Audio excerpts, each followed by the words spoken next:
Hello बच्चों, कैसे हैं आप सभी। आई होप आप सभी अच्छे होंगे and you are preparing well for your board exam. तो बच्चे, मैं आपके सामने रियल नंबर्स का पार्ट 3 लेकर आया हूं। पिछली क्लास में हमने यहां तक के क्वेश्चन डिस्कस कर लिए थे जहां पर जितने भी ऑब्जेक्टिव क्वेश्चन इस चैप्टर से बन सकते थे मैंने आपके साथ वो सभी डिस्कस किए। और मैंने आपसे बोला था बच्चे कि कमेंट बॉक्स में ज़रूर बताएं कि कैसी लग रही है आपको मेरी वीडियोस।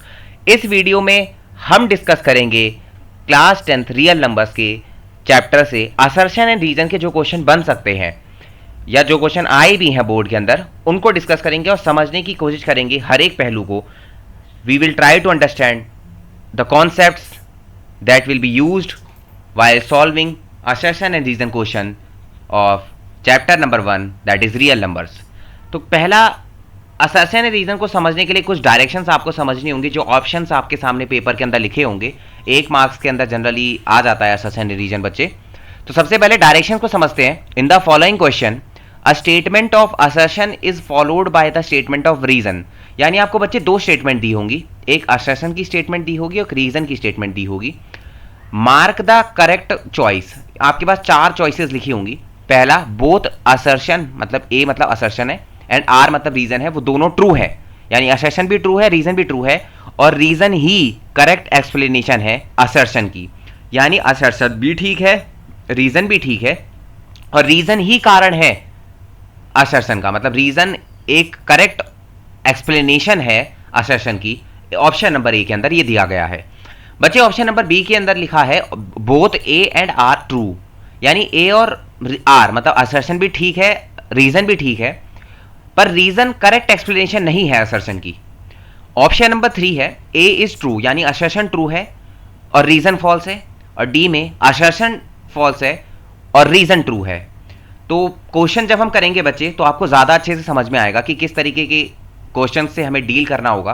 पहला क्वेश्चन है बच्चे, पहला क्वेश्चन में असर्शन जो दिया गया है वो है the number 5 raise to the power n can not end with the digit 0। 5 raise to the power n, इस वाले क्वेश्चन में क्या दिया है कि 5 raise to the power n end नहीं करेगा जीरो पर एंड नहीं करेगा जहां पर n कोई भी नेचुरल नंबर है। और बच्चे बिल्कुल सही बात कह रहे हैं हम ये, क्योंकि हमने पिछली क्लास के अंदर डिस्कस करा था if a number wants to end with 0, if a number wants to end with 0, then its prime factorization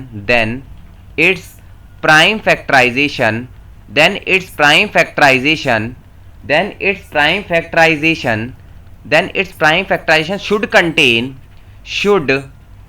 contain 2 and 5 as a factors।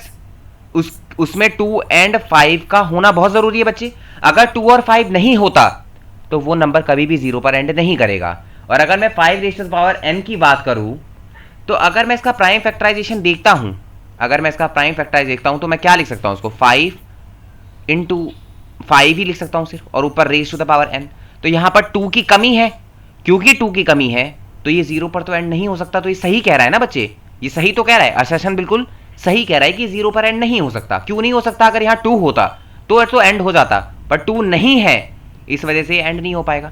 यानी सिर्फ 2 and 5 अगर दोनों हो, 5 ही 5 से होने से नहीं होगा ना, 2 भी होना चाहिए।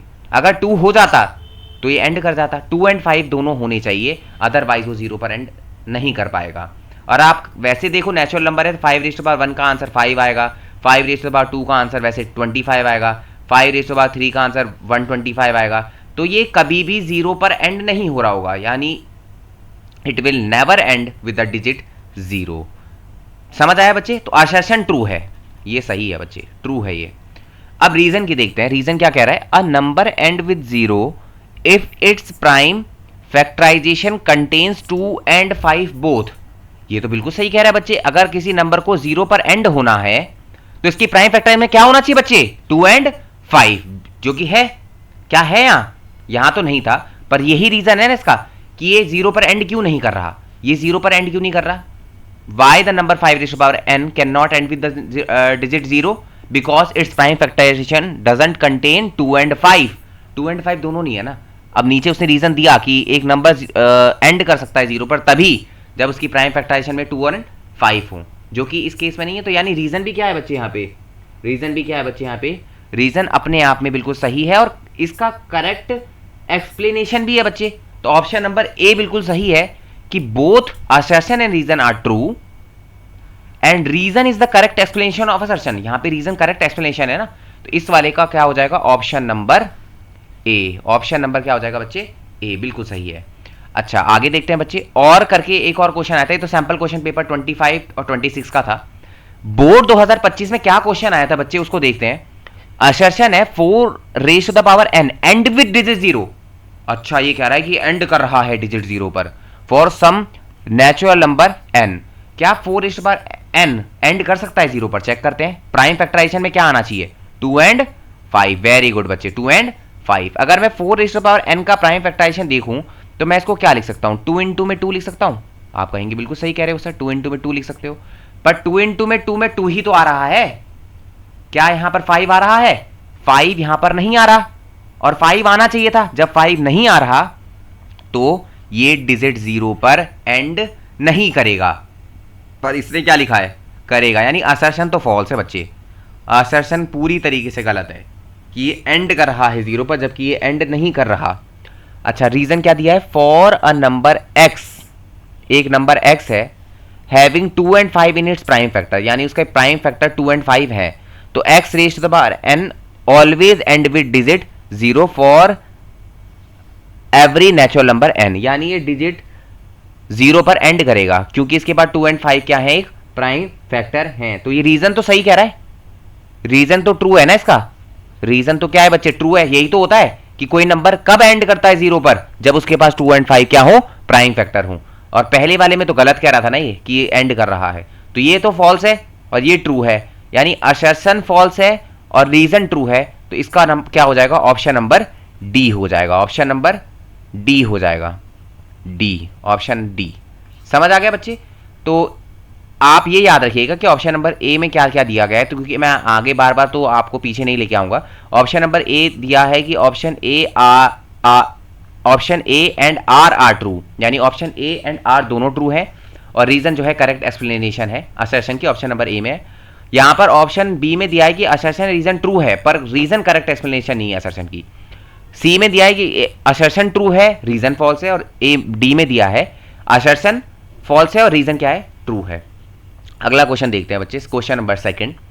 Unit digit of 3 raise to the power n can not be an even number for any natural number n। Assertion में कह रहा है कि जो यूनिट डिजिट है 3 raise to the power n की, वो इवन नंबर नहीं हो सकती। अच्छा यूनिट डिजिट की बात कर रहा है। यूनिट डिजिट का क्या मतलब है, 3 raise to the power n की यूनिट डिजिट का, जहां पर n नेचुरल नंबर है।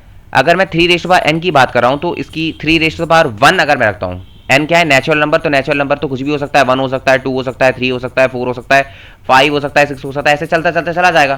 3 raise to the power n का आंसर 3 आ जाएगा। 3 raise to the power n की जगह 2 डाल दिया मैंने, तो क्या आ जाएगा 9। 3 रेज़ टू द पावर 3 डाल दिया तो 27। फिर 3 रेज़ टू द पावर मैंने क्या डाल दिया बच्चे, 4 डाल दिया, तो यहाँ पे क्या आ जाएगा सर, 81 आ जाएगा। 3 रेज़ टू द पावर 5 का आंसर क्या आ जाएगा, इसको ही 3 से मल्टीप्लाई करूंगा तो 3 और 243 आ जाएगा बच्चे, 243 आ जाएगा, एंड सो ऑन। यही तो चल रहा है। तो मैं अगर देखूं तो यहां पर यूनिट डिजिट क्या है सर, ये है, ये कह रहा है ना unit digit can not be an even number. Unit digit even number नहीं हो सकती। यहां पे तो यही डिजिट है, यही डिजिट है, यहां पर यूनिट डिजिट क्या है, 1 है, यानी, और यहां पे यूनिट डिजिट क्या है, अगेन इवन नंबर तो नहीं आ रहा, इवन नंबर तो नहीं आ रहा। जो ये कह रहा है इवन नंबर तो नहीं आ रहा, तो ये सही कह रहा है कि unit digit of 3 raise to the power n can not be an even number. तो ये असर्शन तो ट्रू है, असर्शन तो ट्रू है, कोई दिक्कत नहीं है असर्शन में। रीजन की बात करते हैं, reason 2 is not a prime factor of 3 raise to the power n for any natural number. 2 एक प्राइम फैक्टर नहीं है। तो अगर मैं इसमें देखूं तो 2 तो एक प्राइम फैक्टर है ही नहीं ना। अगर मैं इसका करता भी हूं एक्सपेंशन तो मेरे को सिर्फ यही नजर आएगा, 2 यहां पर मौजूद नहीं है एज अ प्राइम फैक्टर, और 2 अगर मौजूद नहीं है तो ऑब्वियस ही बात है इवन नंबर तो नहीं देगा ना कभी। अगर मेरे को यूनिट प्लेस पर अगर मुझे इवन चाहिए, यानी वो नंबर इवन होना चाहिए, यानी तो इवन तो ये नंबर कभी नहीं आ पाएगा ना। अगर इसके पास 2 एक प्राइम फैक्टर नहीं है तो इवन तो नहीं आ पाएगा ये, यानी ये बिल्कुल सही कह रहा है, रीजन ट्रू दे रहा है, और रीजन अपने आप पे सही एक्सप्लेनेशन भी है, किसकी, असर्शन की, क्योंकि ये एंड नहीं कर पा रहा ना किस पर, इवन नंबर पर। क्यों नहीं कर पा रहा? क्योंकि पास का टू एक प्राइम फैक्टर नहीं है। ट्रू एक प्राइम फैक्टर होता तो ये एंड कर जाता। तो ऑप्शन नंबर ए में ही तो था। ऑप्शन नंबर ए में क्या था सर? ऑप्शन नंबर ए में चीख कर कह रहा था वो कि असर्शन एंड रीजन ट्रू है, एंड ये भी कह रहा था कि reason is the correct explanation of the assertion. Reason is the correct explanation of assertion. Assertion की करेक्ट एक्सप्लेनेशन कौन है? रीजन है। समझ आ गया बच्ची? तो इस तरीके से आप इस वाले ऑप्शन के साथ खेल जाओगे और ऑप्शन नंबर ए इसका करेक्ट हो जाएगा। समझ आ गया? अगला क्वेश्चन देखते हैं बच्चे। क्वेश्चन नंबर 3 है असर्शन। असर्शन दिया है for any two prime number P and Q. अच्छा, दो कोई prime number P and Q है, उनका HCF 1 है। ओके बच्चे, यानी ये कह रहा है दो नंबर हैं पी एंड क्यू, दोनों प्राइम नंबर है। अगर मैं दोनों प्राइम नंबर का HCF लेता हूँ, HCF यानी हाईएस्ट कॉमन फैक्टर, तो ऑब्वियस ही बात है कि हम क्या करते हैं, दोनों प्राइम फैक्टर को लिख देते हैं और हम लेते हैं यहाँ पर देखो p है तो उसको मैं p raise to the power 1 और यहाँ पर लिख देता हूँ q raise to the power 0 क्योंकि q की कमी है। फिर यहाँ लिख देता हूँ p raise to the power 0 क्योंकि p की कमी है। तो सारे प्राइम फैक्टर लिखते हैं ना, और यहाँ पे q raise to the power 1 लिख दिया। सारे प्राइम फैक्टर लिस्ट डाउन करने हैं तो p को मैंने p इंटू में q लिख दिया। q भी एक प्राइम है क्योंकि नीचे वाले में q था तो ऊपर में भी q लाना पड़ेगा, पर q raise to the power 0 लिखना पड़ेगा ताकि वो 1 हो जाए। और नीचे में p की कमी थी तो मैंने p raise to the power 0 लगा दिया और फिर लगा दिया। फिर सारे प्राइम फैक्टर लिख दिए, कौन से? p और q का प्रोडक्ट कर दिया। अब कौन सी पावर लेते हैं? HCF में कौन सी पावर ली जाती है? HCF में ली जाती है लीस्ट पावर। कौन सी पावर ली जाती है? Least power. अब लीस्ट कौन सी है सर? यहाँ पर लीस्ट है 1 और 0 में 0 लीस्ट है। इन दोनों में कौन सी लीस्ट है सर? 0 लीस्ट है। यानी आंसर आएगा 1 इंटू में 1 दैट इज 1, यानी HCF P और Q का 1 ही आएगा। और अगर मैं देखूं कि P और Q अगर कोई प्राइम नंबर हैं तो P अगर मैं एक प्राइम नंबर 2 ले लेता हूं और Q एक प्राइम नंबर मैंने ले लिया 3। प्राइम नंबर क्या होता है? जिसके सिर्फ 2 फैक्टर हों, जिसके क्या हों? सिर्फ और सिर्फ 2 फैक्टर हों। तो मैंने पिछली क्लास में डिटेल में बात की भी है इसके ऊपर और आपको समझ आ भी गया होगा। अगर मैं HCF निकालूंगा ना 2 और 3 का, तो सबसे बड़ा नंबर जो उनको डिवाइड कर रहा है वो 1 ही है। 1 के अलावा तो कोई भी इनको डिवाइड नहीं कर रहा होगा ना। तो यानी HCF तो ये सही कह रहा है। LCM कह रहा है P plus Q। LCM P plus Q check कर लेते हैं। LCM निकालेंगे तो क्या आएगा? LCM निकालने के लिए P और Q का हम अगेन सारे प्राइम फैक्टर लिस्ट डाउन कर लेते हैं। तो P इंटू में Q मैंने लिस्ट डाउन कर लिया यहीं से। P और Q थे तो P और Q लिस्ट डाउन कर लिया। अब इसमें लेते हैं हम ग्रेटेस्ट पावर। तो ग्रेटेस्ट P की पावर क्या है? 1 है और Q की ग्रेटेस्ट पावर क्या है सर? 1 है। यानी ये तो P इंटू में Q आ गया। यानी क्या आ गया? P इंटू में Q। अगर मैं यहाँ देखता, सॉरी HCF नहीं, मैं बात कर रहा था LCM के ऊपर। एक सेकेंड बच्चे, इसको मैं रब कर देता हूं। मैं LCM अगर निकालता, मान लो 3 और 4 ही मैंने दो नंबर्स ले लिए और मैं इसका क्या निकाल रहा हूं? LCM। तो अगर मैं ध्यान से देखूं, बहुत ध्यान से सुनना बच्चे, अगर मैं 3 और 4 से डिवाइड होने वाले सबसे बड़े नंबर की बात, सबसे छोटे नंबर की बात हो, लीस्ट कॉमन मल्टीपल की बात करूं, तो 3 और 4 का अगर मैं देखूंगा तो ऑब्वियस सी बात है, इनको सबसे छोटा जो नंबर इन दोनों से डिवाइड होगा वो होगा 12। और मैं 12 को देखूँ तो वो 3 इंटू में 4 ही है। 3 इंटू में क्या है? 4। तो इसीलिए यहाँ पर आंसर P इंटू में Q आया। और ये आपको याद भी रखना चाहिए और समझना भी चाहिए। कभी कभार इस पर क्वेश्चन भी आ जाता है कि अगर P और Q दो प्राइम नंबर हैं तो उनका LCM क्या होगा? वो दोनों का मल्टीप्लीकेशन ही हो जाता है। दोनों का मल्टीप्लीकेशन ही हो जाता है। यहाँ पर इससे बोला एडिशन, यानी गलत कह रहा है ये तो, यानी ये तो फॉल्स है, टोटली फॉल्स है। बेवकूफ़ बना रहा है हमें ये असर्शन में, गलत दिया है इसने। और बच्चे क्या करेंगे? इसको देखेंगे और टिक कर देंगे इसको, जबकि इन्होंने LCM चेक ही नहीं करा। यहाँ पे प्रोडक्ट होना चाहिए था, पर इन्होंने क्या दिया? सम, यानी फॉल्स है। अब रीजन क्या कह रहा है बच्चे? For any 2 natural number HCF into में LCM जो है प्रोडक्ट ऑफ नंबर होता है। तो बिल्कुल सही बात है बच्चे। एक स्टेटमेंट होती है कि मैंने आपको बताया भी होगा, HCF इंटू में LCM दो नंबर का उन दोनों नंबर के प्रोडक्ट के बराबर होता है। प्रोडक्ट ऑफ 2 नंबर्स के बराबर होता है। प्रोडक्ट ऑफ 2 नंबर्स के बराबर होता है बच्चे। ये बहुत इंपॉर्टेंट प्रॉपर्टी है कि दो नंबर का दो नंबर का HCF और LCM का जो प्रोडक्ट होता है वो प्रोडक्ट ऑफ 2 नंबर्स के बराबर होता है। ऑप्शन नंबर डी क्यों करेक्ट है बच्चे? ऑप्शन नंबर डी में क्या था कि असर्शन क्या है? फॉल्स है। असर्शन क्या है, फॉल्स है, और रीज़न क्या है, ट्रू है। आखिरी वाला ऑप्शन यही था, इसलिए ऑप्शन नंबर डी क्या है, इसका सही जवाब है। और यहाँ पर आप जीत चुके हैं बहुत सारी धनराशि और बहुत सारे नंबर। आगे बढ़ते हैं बच्चे क्वेश्चन नंबर 4 की तरफ, और क्वेश्चन नंबर 4 को समझते हैं। फॉर असर्शन क्या दिया है पहले, for two prime numbers x and y। अच्छा, दो prime number x and y है, जहां पर x बड़ा है, सॉरी x छोटा है किससे, y से, y क्या है, बड़ा है x से, और HCF दे रखा है x और y का x, और LCM दे रखा है y। ओहो, ये तो कुछ समझ नहीं आया सर, और ये बोर्ड 2025 में आया हुआ क्वेश्चन है। ओहो, कैसे करे सर इस बोर्ड 2025 का क्वेश्चन। कुछ नहीं है बच्चे, बहुत ध्यान से सुनो, आप केस बना के चलो, आप लेकर देखो कोई नंबर। x को क्या बोला है, x को हमें छोटा लेना है y से, और दो प्राइम नंबर हैं, x भी प्राइम है और y भी प्राइम है, तो कोई प्राइम नंबर ले लो। मैंने 2 ले लिया और इसको ले लिया 3 ले लिया, तो ये भी प्राइम है, हाँ जी, ये भी प्राइम है, हाँ जी, दोनों ही क्या है, प्राइम नंबर है। सही है सर, बहुत अच्छे, बहुत प्यारा। अच्छा, अब ये कंडीशन तो मैंने सेटिस्फाई करा दी अपनी तरफ से लेके, अब निकाल के देखते हैं ना HCF क्या आता है। HCF किसका HCF निकाले सर, 2 और 3 का ही निकालोगे ना, क्योंकि x और y का निकालना है। x क्या लिया है सर आपने, 2 लिया है, y क्या लिया है, 3 लिया है, तो क्या वो x के बराबर आ रहा है, तो सबसे बड़ा नंबर जो इनको डिवाइड कर रहा है वो क्या है, 1 है। आना चाहिए था यहाँ पे x मतलब आना चाहिए था 2 आना चाहिए था ना, 2 के बराबर तो नहीं आया, 1 आया है हमारा तो आंसर। यानी ये गलत कह रहा है, जब ये इसी को गलत कह रहा है तो ये क्या सही कह रहा होगा, तो ये तो गलत हो गया असर्शन। असर्शन क्या हो गया, गलत हो गया बच्चे। ओके, असर्शन यहाँ पर हमारा साफ तौर पर हमें नज़र आ रहा है कि असर्शन पूरी तरीके से निस्तनाबूत हो गया, गलत हो गया। अब बात करते हैं बच्चे, रीजन क्या दे रहा है, HCF is of x comma y is less than equal to LCM of x comma y where x and y are any two natural number. अगर कोई भी दो नेचुरल नंबर है तो HCF x और y का या तो LCM के बराबर हो जाएगा, या फिर या तो छोटा हो जाएगा। यानी ये सही कह रहा है, इसमें कोई गड़बड़ नहीं है। अगर मैं देखूं HCF दो नंबर्स का x और y का HCF जो है वो लेस देन इक्वल टू ही होता है LCM of x and y के, जहां पर x एंड y ये कोई भी नेचुरल नंबर की बात कर रहा है। जैसे अगर मैं देखूं HCF निकालते हैं, अगर मैं 1 और 2 का HCF निकालूं तो सबसे बड़ा नंबर जो दोनों को डिवाइड कर रहा है वो 1 है, और LCM अगर मैं निकालूंगा 1 कॉमा मान लो मैंने ले लिया 2 ही, सेम नंबर ले लिए मैंने।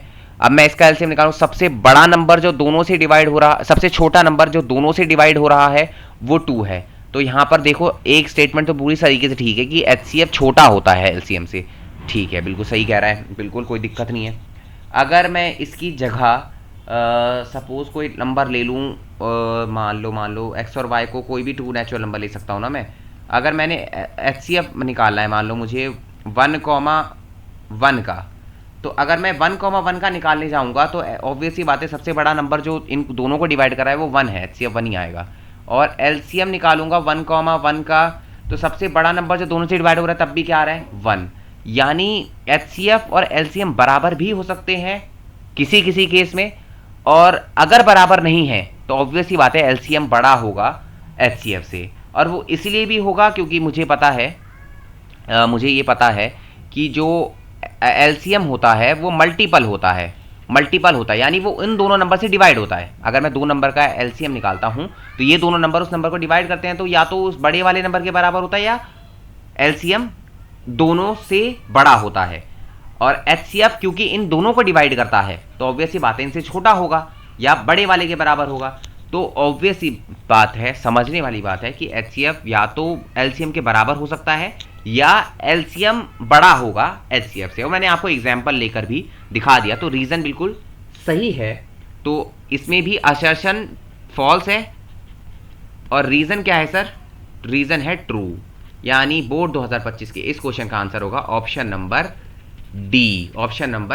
डी में क्या था, assertion true and reason, sorry assertion false and reason true. अब आते हैं क्वेश्चन नंबर 5 पर। इसमें क्या है सर, असर्शन दिया है for two odd prime number x and y which are not equal. अच्छा, दो ऑड प्राइम नंबर की बात कर रहा है, ऑड भी हो प्राइम भी हो, ऑड भी हो प्राइम भी हो, और एक्स और वाई की बात कर रहा है, और बोल रखा है कि एक्स और वाई बराबर नहीं लेने आपको, एक्स और वाई बराबर देके नहीं चलने हैं। अच्छा, एक्स और वाई जो है ऑड प्राइम नंबर है, बराबर भी नहीं लेके चलने हैं। तो एक एग्जाम्पल के तौर पर अगर मैं कोई एग्जाम्पल अपनी तरफ से लेकर चलूं तो फिर ये कह रहा है कि एलसीएम 2x और 4y का 4xy आएगा। अच्छा, एलसीएम किसका, 2x और 4y का, जहां पर x भी क्या है, ऑड प्राइम है, ऑड प्राइम है, ये भी क्या है सर, ऑड प्राइम है। ऑड प्राइम का क्या मतलब हुआ, ऑड है प्राइम है, जैसे 2 नहीं ले सकता मैं, 2 प्राइम है, 2 प्राइम है पर ऑड प्राइम नहीं है, ऑड ऑड नंबर थोड़ी है, 2 is not an odd number पर प्राइम तो है, तो ये वाला केस नहीं लेके चलेंगे। 3 प्राइम भी है और ऑड भी है, 3 प्राइम भी है और ऑड भी है, तो ये x3 हो सकता है, एक पॉसिबिलिटी है। y 5 ले लिया मैंने मान लो, तो 5 ऑड भी है और प्राइम भी है, दोनों कंडीशन एक साथ सेटिस्फाई कर रहा है, तो ये 5 भी हो सकता है, कोई दिक्कत वाली बात नहीं है, और दोनों बराबर भी नहीं है, तो 3 इज नॉट इक्वल टू 5, ये वाली कंडीशन भी इसने सेटिस्फाई कर ली। अब इसने कहा कि जब मैं एलसीएम लूंगा 2x 4y का, तो वो 4xy आता है। अच्छा, चेक कर लेते हैं, जल्दी जल्दी चेक कर लेते हैं, किसका, 2x का। तो 2x का अगर मैं प्राइम फैक्टराइज करूंगा तो ये ऑब्वियस सी बात है, ये तो प्राइम है और ये भी प्राइम है। अगर मैं x की जगह 3 लेता हूं, मान लो लेता हूं, और y की जगह 5 लेता हूं, इसका मैं प्राइम फैक्टराइज करूंगा 2x का, तो क्या आएगा, 2 इंटू में x raise to the power 1, है ना बच्चे, यही आएगा। हाँ जी सर, सर 4y का भी करो प्राइम फैक्टराइजेशन। हाँ जी, क्योंकि दोनों नंबर का क्या करते हैं, प्राइम फैक्टराइजेशन। सर 4 का तो हो जाएगा 2 raise to the power 2, primes में ब्रेक कर दिया, और सर y का हो जाएगा y raise to the power 1। y क्या है वैसे, अगर मैं लेता 5 लेता, ठीक है, तो ये 5 है मान लो, तो सर सारे प्राइम लिखते हैं हम, तो नीचे y है, यहाँ y नहीं है, तो sir y raise to the power 0 लगा दो। सर ऊपर x है, नीचे x नहीं है, तो x raise to the power क्या लगा दो, 0 लगा दो। अब क्या लेना है सर, आपको एलसीएम निकालना है 2x और 4y का, और ये कह रहा है कि आंसर आएगा 4xy। ओहो, अरे एलसीएम निकालने के लिए आप करते क्या हो, एलसीएम निकालने के लिए 2x और 4y का जब मैं एलसीएम निकालूंगा सर, तो मैं क्या करूंगा, सारे प्राइम फैक्टर लिखूंगा, 2 भी लिखूंगा, x भी लिखूंगा, y भी लिखूंगा, और कौन सी पावर लेते हैं हम, ग्रेटेस्ट पावर की बात करते हैं, ग्रेटेस्ट पावर की बात करते हैं। तो ग्रेटेस्ट पावर क्या होगी सर, यहाँ 1 और 2 में, आप कहोगे सर 2 होगी, सर x में यहाँ 1 है, यहाँ 0 है, सर ग्रेटेस्ट तो 1 होता है, तो 1 आएगा। सर यहाँ पे ग्रेटेस्ट सर 1 होगा 0 और 1 में, तो आंसर आएगा 4, 2 रेज़ टू पावर 2 का आंसर क्या आता है, 4xy, यानी ये तो सही कह रहा है, यानी असर्शन क्या है सर, ट्रू है। अब ये चेक कर लेते हैं रीजन को क्या कह रहा है, LCM x, y is a multiple of HCF x, y, ये बिल्कुल सही स्टेटमेंट है बच्चे। एलसीएम ऑब्वियस सी बात है, ऑब्वियस है, ट्रू है, ऑब्वियस है कि जो एलसीएम होगा, LCM is always a multiple of HCF. और मैं आपको पिछली क्वेश्चन में दिखा देता हूं, जब हमने यहां पर एचसीएफ निकाला था तो 1 निकल कर आया था और एलसीएम क्या निकल के आया था, 2। तो 2 का एक फैक्टर है ना 1 भी, या मैं बोल सकता हूं 1 जो है डिवाइड कर रहा है 2 को, तो मैं एचसीएफ को एक फैक्टर कह सकता हूं एलसीएम का, या एलसीएम को मल्टीपल कह सकता हूं एचसीएफ का।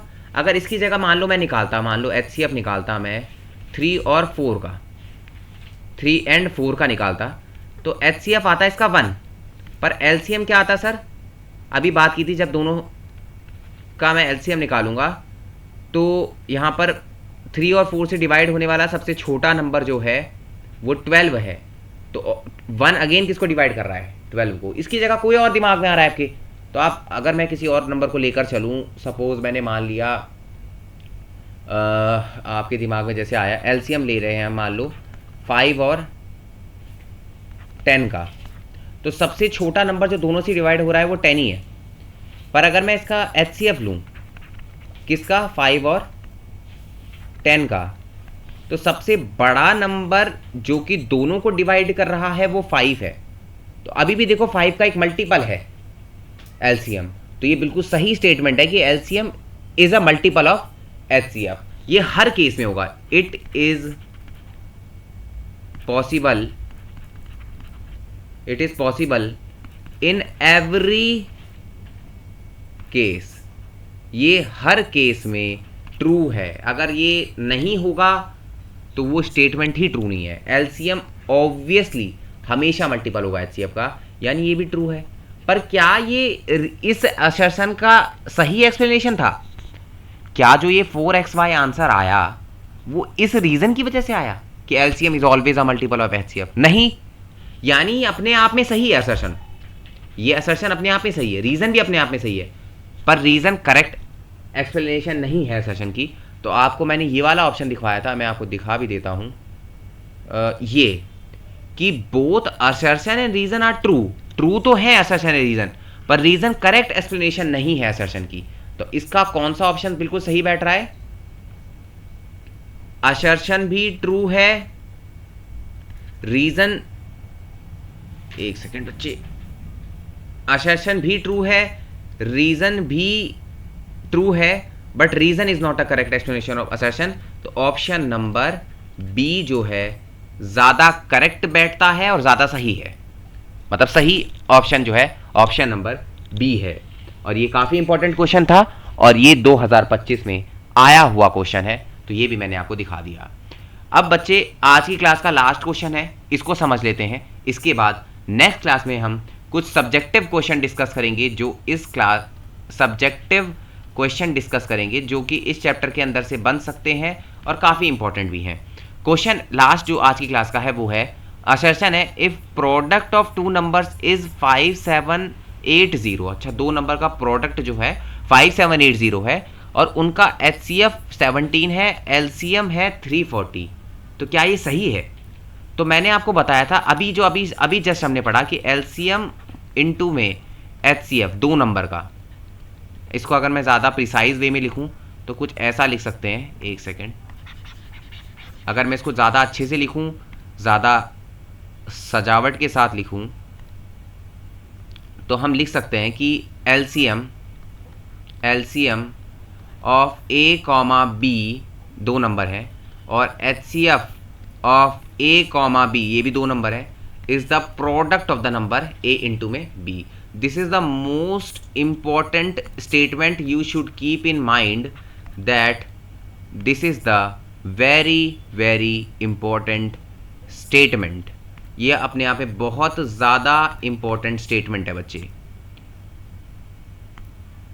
अब आपको ये चीज़ कहीं ना कहीं समझनी चाहिए कि LCM of A and B and HCF of A comma B is equal to this. ये बहुत इंपॉर्टेंट है और याद रखने वाला है।